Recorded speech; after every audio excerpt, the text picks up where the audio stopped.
disturbing.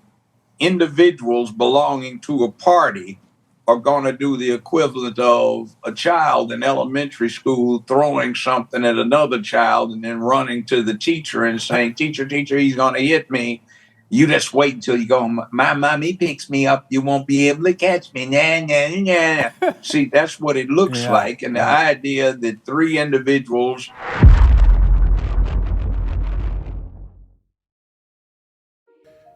Hello friends, in today's video we got Trump's indictment with George Joe Brown. George Joe Brown is base, common sense, no nonsense kind of guy. I'm just saying.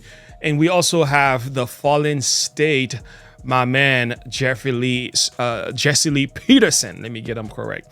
All right, I love me some Jesse Lee Peterson content, man. All right, George Joe Brown, one of the last real men we got left. Yes, indeed, man. Yes, indeed.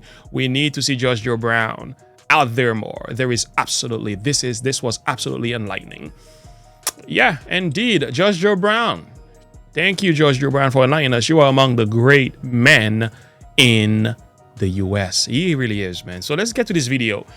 Link in the description below. Like and subscribe to the page. Click the bell icon for more. I hope you guys are excited. This is actually really exciting to listen to. This is a judge speaking, man, especially about the indictments. You gotta hear how he puts this thing together. All right, without further ado, let us get into the heart of the message. What's your opinion on what's happening with the Great White Hope, Donald Trump, right now? You have a right to remain silent. Anything you say can and may be used, etc., etc. We know those as the Miranda rights. Miranda was not a nice person. But when you have law, a lot of times some of the most sacred principles are established through the aegis or the agency of somebody that's not nice. Now, if you're worried about downing Trump, you lose track of the fact that what you see, the indictments in New York, Florida, and Georgia are completely outside of the law. Take what this clown Bragg did in New York. Whether you like Trump or not, essentially what they did is indicted him for being the victim of a blackmail attempt. They said he attempted to bribe Stormy Daniels to remain silent.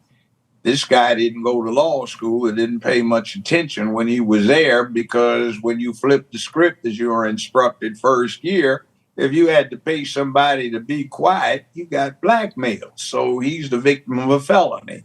If you indict a corporation for failure to file an explicit report as to what the payout was, well, there was a court gag order. And if they filed the explicit report, they violated the court gag order. Okay. Get to Georgia. I won't belabor all of the accounts, but I downloaded the 92-page indictment, and I was shocked to find that some of the crimes were that Trump is supposed to have advocated checking out Newsmax, Fox News, and some other conservative, religious-based news institutions. They're legal. Hell, I read them. So that's supposed to be somehow or another criminal now. All right, you get down to this thing in Florida, and they're talking about the documents. Well, let's forget what Trump did. Let's go back when he was not president of the United States and George Herbert Walker Bush was. There's a case from 1988, U.S. Supreme Court. It's called United States Department of Navy versus Egan, E-G-A-N. And if you read the concurring opinions, they say, since constitutionally the president is the commander-in-chief of the military and chief diplomat of the country, he has an inherent power to declassify or classify anything, any document, in any form, shape, or fashion he chooses. He can do what he wants with it because, guess what?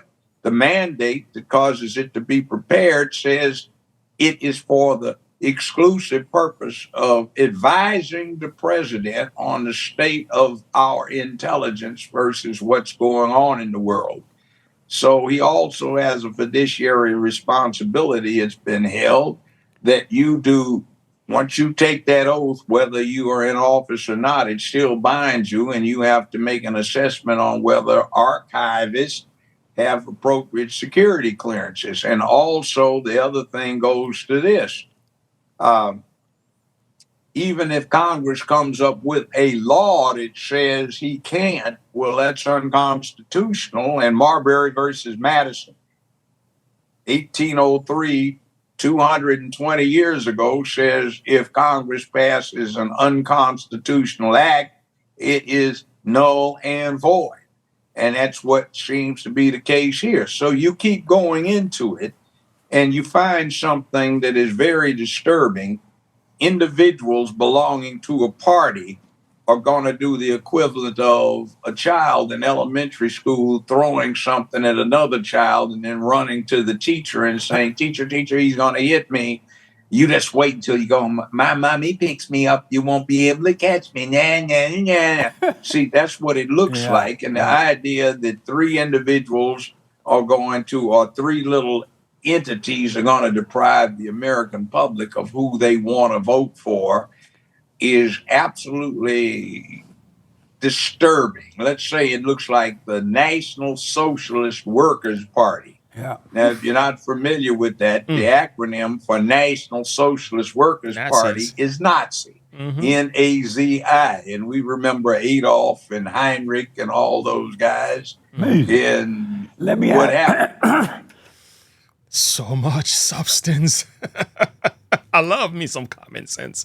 That's called common sense. Now, if the justice system is still intact, there is no way Trump could be found guilty. And if Trump is found guilty, that means our system is broken. I think the system has been broken already. I think, Lady Justice, the blindfold has been removed. She's no longer blindfolded. She's peeking every now and then. It's very obvious somebody's manipulating the system to make it work for them to stop their political opponent from winning back the White House. In a real system, this will not even be allowed.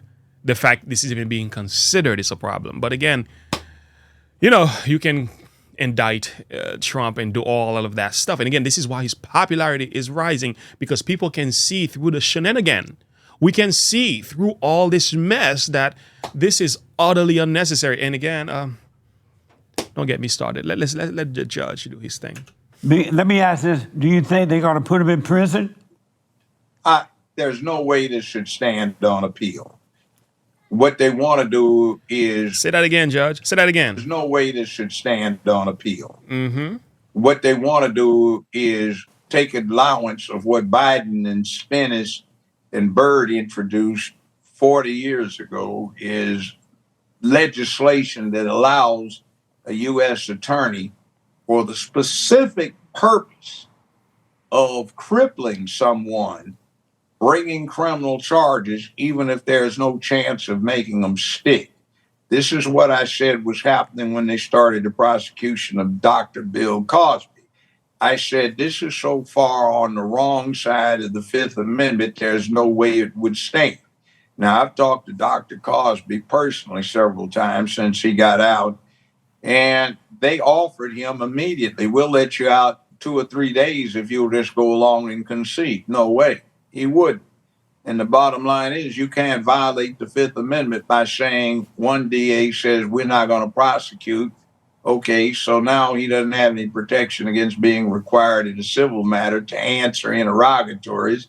And then another DA coming in and saying, we're not bound by that. We're going to take his interrogatories and use them as basis for our prosecution. He never admitted wrong. All he was doing was saying, hey, it was sex, drugs, and rock and roll, sex revolution when all this was going on. They got what they wanted. I didn't take advantage of them. But you see, those were constitutional principles that are more important than anyone's grievance because they impact all of us. That's what's scary about this whole thing. Amazing. Short answer. What is the solution to all this mess? Before he gives the answer, I mean, this was so balanced, well said. I'm just sitting here indulging the whole thing. His level of wisdom is out of this world. This is that old school just like it is common sense based on the law kind of wisdom we're listening to here. The solution really is conversion. You know, I know I don't believe in spiritualizing a nation. I don't believe in that. I believe in the preaching of the gospel. I believe in Jesus in the heart. There is no way you're going to solve this until character is rebuilt, because our country is in a bad condition because of the condition of the people who runs the country. And as long as we have this level of dishonesty, wickedness, injustice, and the two-tiered system of justice, as long as that exists and these levels of political corruption exist, and the bribery that's happening behind the scenes as well, and how these people are supposedly coming together to go after Donald Trump in the way that they are, as long as this is going on as a country, we are in a bad place. We're in a bad shape.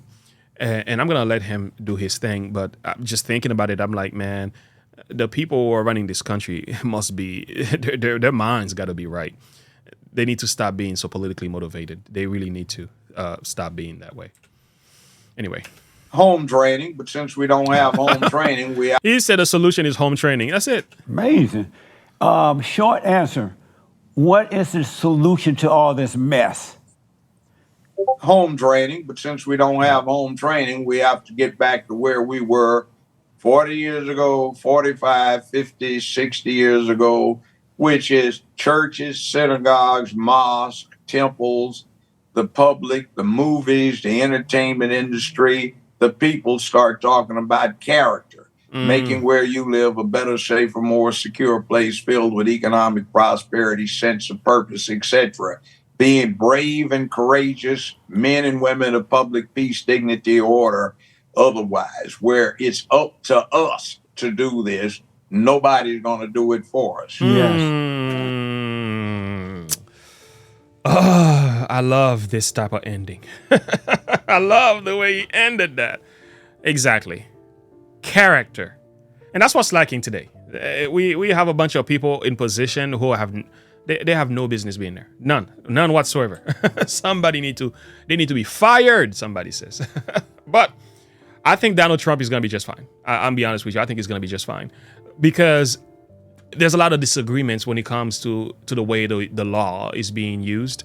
And some people can take notice that there is an abusive side of this indictment that is somewhat a politicization of the law. It's not going to work. Here's the reason why. Can two walk together except they be agreed? So there's a lot of disagreement in the way that the law is being read and how it is being used against Trump. And I think Trump is going to get out of all of this. Let's just say one of these indictment sticks, which I don't know which one it could possibly be, maybe the Georgia case, because I don't see the one with Alvin Bragg. I don't know how's that going to work with the tax evasion nonsense. Anyway, could the supposedly classified document works? I don't really see how, because once the Presidential Act is introduced in a discussion and the court will consider all of that, there's no way that could be. So the Georgia one is probably the one, for as weak as it is, it's just going to be hard for him to get out of there. But if you find some decent judges who are not politically motivated, they will look at the law for what it is and they will throw this stuff in the trash, because they realize, again, this is also politically motivated. And the other thing I would say is that the voices of the people matter here. The voices of the people matter. Look what that says here in verse 26 of Luke 21. Look what the scripture says. And again, they wanted to put their hands on Jesus. They wanted to not only capture him, but look what it says. It says, men's hearts failing them for fear, for looking after the things which are coming on the earth. No. Let's look at this passage in chapter 20. Instead, chapter 20, verse 19. This is the one. Okay. And the chief priests and the scribes the same hour sought to lay hands on him. They feared the people, for they perceived that he has spoken this parable against them. So I want you to see this, because the love of the people for Jesus was security for Christ. I want you to think about that. Like, Jesus had to be captured by being betrayed from within his own circle. But as long as the majority of the people stood with Jesus, the priests and the rulers and the Pharisees and the Sadducees, the teachers of the law, they could not actually capture him. I want you to think about that for a minute. This is the power of the people. These people, they know the people is with Trump. As long as Trump has the people, they have a problem. I'm telling you, as long as Trump has the allegiance of the people, they have as a matter of fact, that not only they wanted to capture Jesus, they wanted to kill Jesus. Tucker Carlson. They wanted to kill Jesus. The chief priests and the scribes sought that they might kill him, but they feared the people. And I want to place emphasis on that, is the fear of the people was protection. This is why I speak about some of this. This is why we make videos. This is why we talk on this channel. This is why we go political. Okay? We don't believe politicians have all the answers. Christ is the answer for the world today, not politicians. However, God can do great things through a man who is surrendered to him. I've said this before. I'll say it again. It doesn't take much for the Lord to do great things. 3.5 years, Jesus changed the world. 3.5 years, boy. And I'm not saying Donald Trump is Jesus. I know some of you are going to try to say that. That is not the point of the message. The message here is to say, God can use anybody who is willing to be used to bring about change in this world. Do I have hope and faith in a single man? No, my faith is in God. However, we must be so vocal. We must be so willing to talk about what's going on, both in the church or in the world.